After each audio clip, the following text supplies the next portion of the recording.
what can people do to start, addressing their adrenal health on a daily basis? And we have to also keep in mind that if somebody has a few kids, if somebody's got a really busy job, there are certain things we can't stop. We can't control certain factors. So how can we work around addressing adrenal fatigue with what we've already got in our life? Totally. So obviously the first thing is, just like you said, is like you have to focus on the things that you can control versus the things that you can't. Wherever it's possible to have consistency, add that in, even if it's just one piece. So for example, your adrenals really thrive on consistency. Inconsistency with like your meal times, your sleep times, your workout patterns, just life in general really can stress the adrenals out. So wherever you can have consistency there, have that. So if breakfast is tough for you, let's say you have kids, and in the morning, the women I work with that have kids, the morning is super stressful for them because literally it's like getting them dressed, eat food, getting them, to school on time. So it's like, okay, let's, maybe your first thing in the morning, you don't have time to sit down and cook a whole meal, but maybe you have a cup of bone broth and that's going to sustain you until you get your kids to school. And then you could sit down and have your whole meal. So wherever you can have consistency, have that consistency. Try to have your lunch at the same time every day if that's the meal that works for you. And then move that to breakfast and then move that to dinner.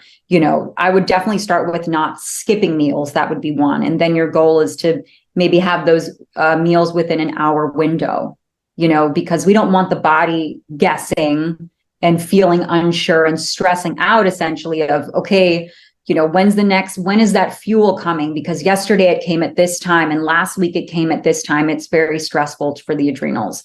Mm-hmm. Same thing with your bedtime. Start with an hour window.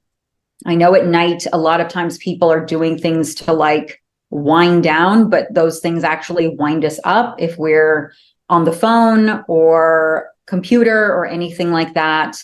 Do your absolute best to limit that. And it's one of those things, I think it's so addictive. You just have to like do a cold turkey and like I've set an app timer on your phone and really stick to that. And for me at like 10, well, this has just been like the last 2 weeks. Okay. But I'm proud of myself. At 10 p.m. on the dot, it doesn't matter what I'm doing. I go brush my teeth and wash my face. Like just doesn't matter. And then I can get into bed. And, a lot of times I'll get that sleepy feeling and it's very easy to push past it. And all it takes is looking at one recipe on your phone for like 2 minutes and then you're hooked for an hour. Yes, exactly. Especially really being mindful of your screen time because it's incredibly stimulating. Like it's so activating to your nervous system. It's like almost impossible to relax. So really try to limit that at night. I would really, really, really recommend that. And then along with the consistency that you can create with your nutrition is balancing your blood sugar. So we touched upon this a little bit. Pairing protein and carbohydrates at every single meal. This is so, so important. When we have a meal that's only carbohydrate based, it spikes our blood sugar, then drops it quickly. If we have a meal that is only protein based, it drops our blood sugar. This is why we want to have both of these two together. And you'll find that if you incorporate this fairly quickly, you'll notice that your energy becomes much steadier. Any hangry feelings, lethargic feelings, brain fog, if you can really eat every 3 to 4 hours, protein and carbs at each meal, you will feel those symptoms really dissipate. And it takes a huge stressor off your body and therefore your adrenals. Right. I guess a bit of preparation is needed for food. Totally, yeah. Everything that we sort of get in the go, anything in a packet it's not going to be great for the body, possibly high in sugar, preservatives. So yeah, a little bit of preparation is needed. It is, yeah.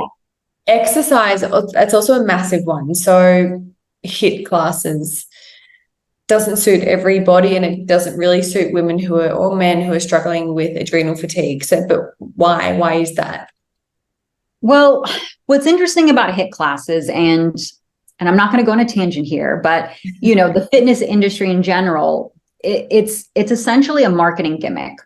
Right. It's like, all right, you're going to do this HIIT class and you're going to burn all these calories. And okay, so let's say you burn X amount of calories during this HIIT class. Long term, that's not necessarily going to support your metabolism. It literally puts you into a deficit and it makes your body want to conserve more. So when you exercise, one of the best things that you can do, if you need an area of focus, is to build muscle. The more muscle you have on your body, and this is especially true for women, because as we get older, it's harder for us to build muscle. The more muscle you have on your body, the more metabolically active your body is. That's what we want.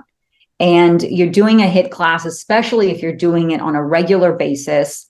I mean, even twice a week, even once a week, maybe.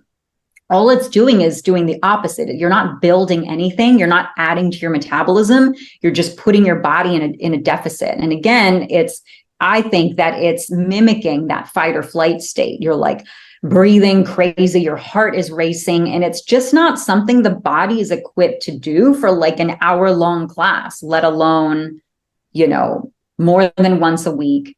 And then again, if you're not fueling before and after, it's just such a stressor to the body. Yeah. And you want to be able to build muscle, not use muscle for fuel during these times of stress. So, I get it. Some women are really drawn to these classes because it really gives you that adrenaline push. And a lot of people like that. They feel good running off of adrenaline as opposed to feeling and experiencing their fatigue. Right. If you have a really solid, simple strength training routine, that could be really challenging. And you can still get that same feeling of I'm really challenging and pushing my body, but without stressing my body and depleting it.